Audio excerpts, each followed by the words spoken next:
하나님의 말씀 구약성경 시편 148편 말씀입니다.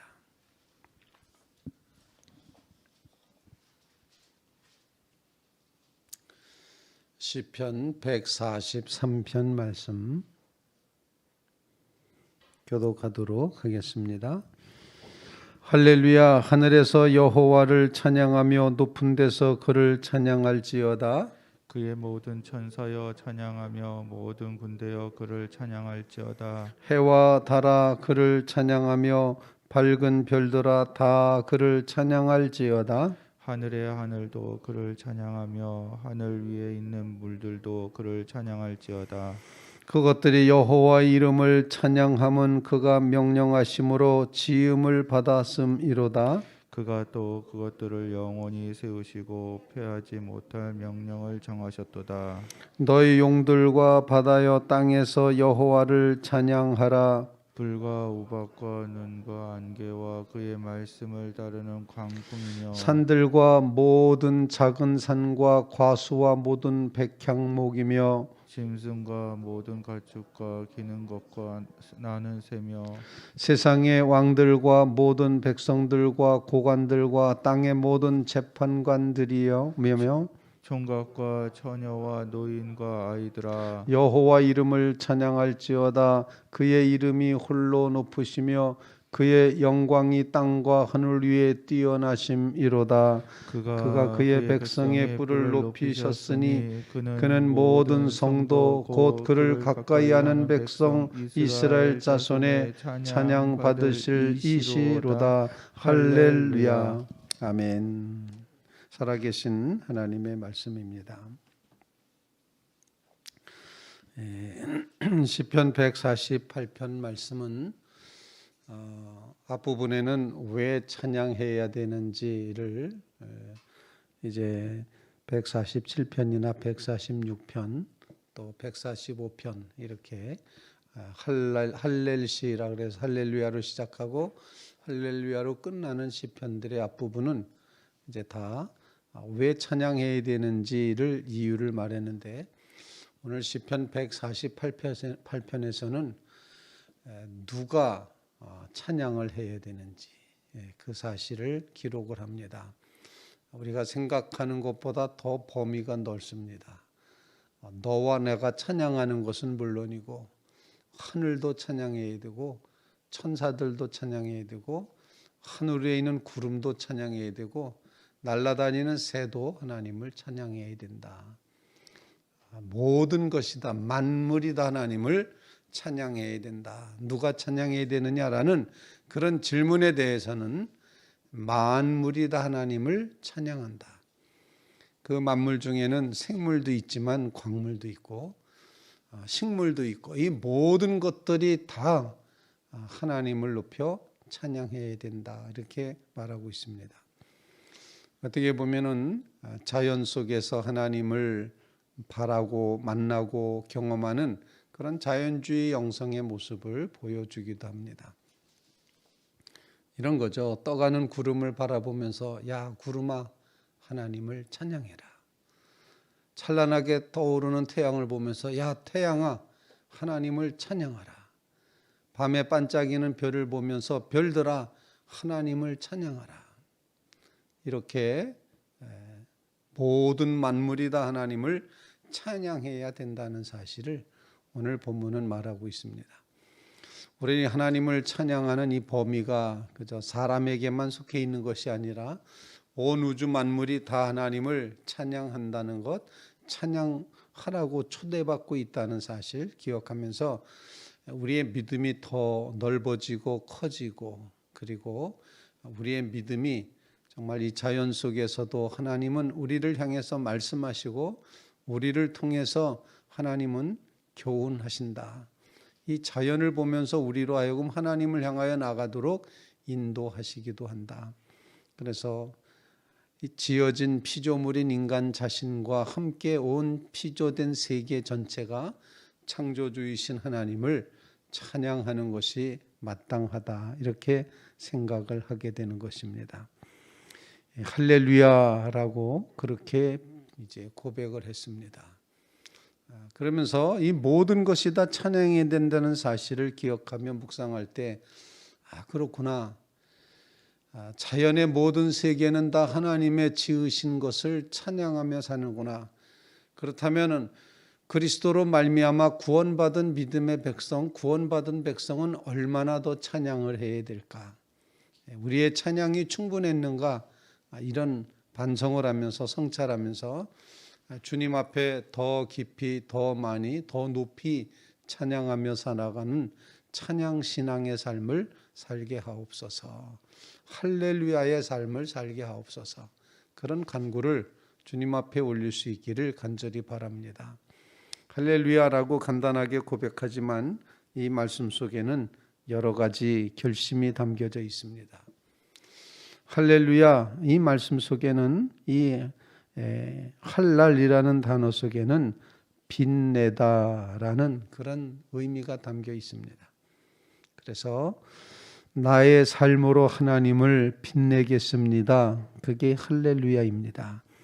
여러분의 삶으로 하나님을 빛내는 역사 이루어지시길 바랍니다. 또 이 할랄이라는 말 속에는 자랑하다라는 그런 의미가 있습니다. 제가 하나님을 자랑하겠습니다. 하나님을 마음껏 자랑하며 살아가겠습니다. 그 다음에 또 한편으로 이 할랄이라는 단어 속에는 그것에 지배를 받다. 또 다른 말로 표현하면은 뭐에 미치는 거 있지 않습니까? 저 사람 게임에 미쳤어. 그러면은 게임에 지배를 받는 것 아닙니까? 근데 이 할랄이라는 단어 속에는 미친다. 그것에 빠졌다. 그것에 지배를 받는다. 이런 의미가 있습니다. 그래서 우리가 할렐루야 할 때는 하나님의 지배를 받겠습니다. 난 하나님께 미쳤습니다. 하나님께 빠져버렸습니다. 이런 고백이 된다는 것입니다. 그럼 우리의 신앙생활 가운데 이처럼 주님을 찬양하는 찬양의 신앙이 우리의 삶 속에 꼭 채워질 수 있기를 간절히 바랍니다. 하나님을 빛내겠습니다. 하나님을 자랑하겠습니다. 하나님께 빠져서 살겠습니다.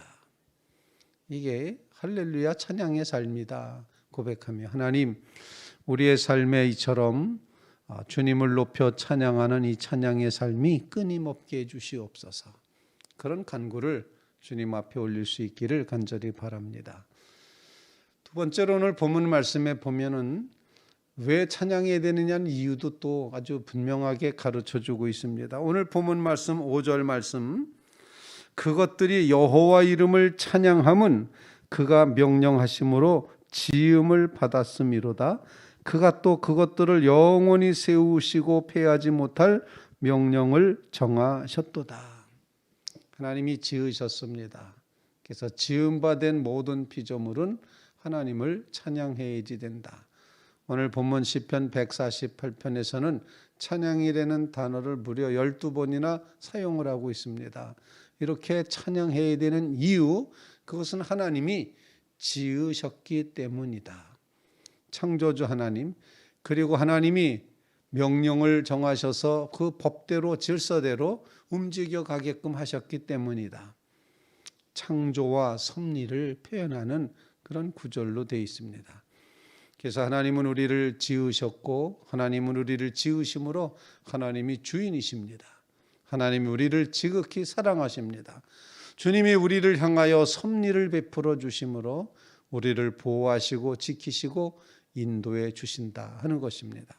그러므로 온 만물이 다 찬양을 해야 되고 하다못해 모든 사물이 다 본문에 보면은 이제 8절 말씀에 보면은 불, 우박, 눈, 안개 그리고 광풍, 산들, 작은 산들, 과수, 백향목, 짐승, 가축, 기는 것, 나는 것, 세상의 왕, 모든 백성, 고관, 재판관, 총각, 처녀, 노인, 아이들 모든 것이 다 13절 말씀 여호와 이름을 찬양할지어다.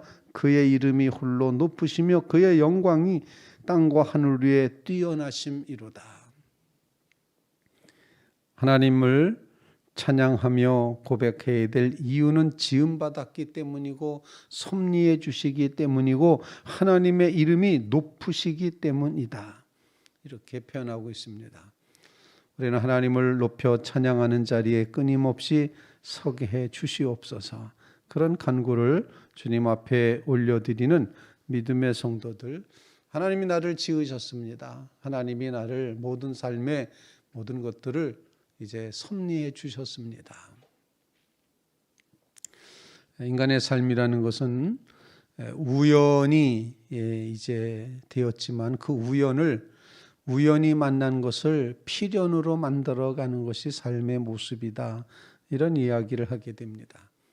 합력하여 선을 이루시는 거죠. 우연히 어떤 일을 만났는데 그것이 우리에게 필연이 된다.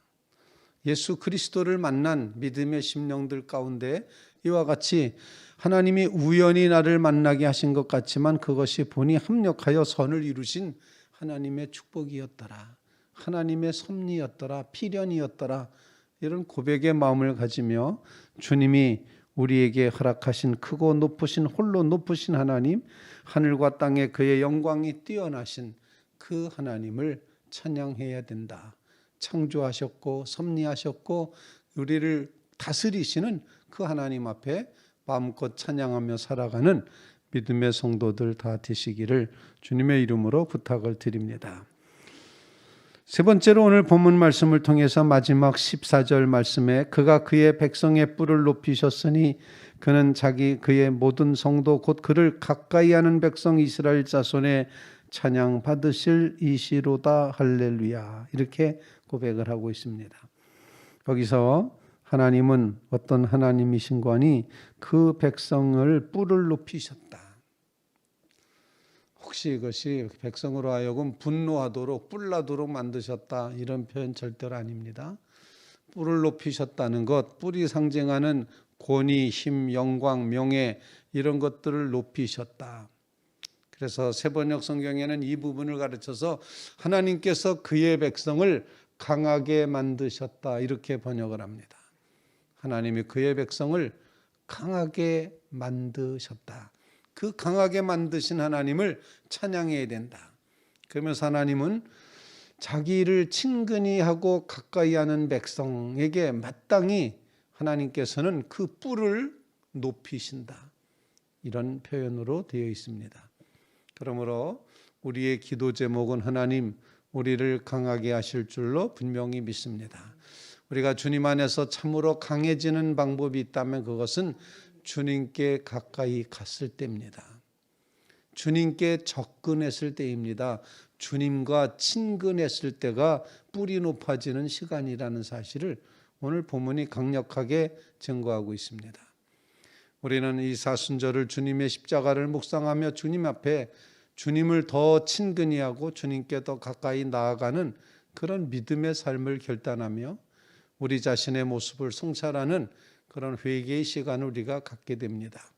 그래서 우리가 고백한 찬송가 가사처럼 이 세상의 모든 죄를 맑히시는 주님의 보혈 성자 예수 귀한 피 찬송하고 찬송하세 가시관을 쓰셨으니 피로 얼굴 물드셨네 십자가의 모진 고통 나를 위해 당하셨네 아버지를 멀리 떠나 바른 길을 저버리고 여러 가지 죄악으로 주홍같이 되었으나 물 같은 것 가지고는 씻을 수가 없기에 주님의 보배로운 귀한 피로 우리를 정결하게 해 주셨다. 주님은 우리를 강하게 하셨습니다. 뿔을 높여 주셨습니다. 우리를 다시 세워 주십니다. 우리를 구원해 주십니다. 우리가 언제 정말 강할 수 있느냐? 정말 강할 수 있는 그때가 언제인가? 그것은 주님을 가까이 했을 때고 주님과 친근했을 때다. 친밀한 주님과의 관계로 강건함을 누려가는 믿음의 성도들 다 되시기를 주님의 이름으로 부탁을 드립니다. 멀리 떠날수록 약해집니다. 그런데 주님께 가까이 갈수록 강해지는 것입니다.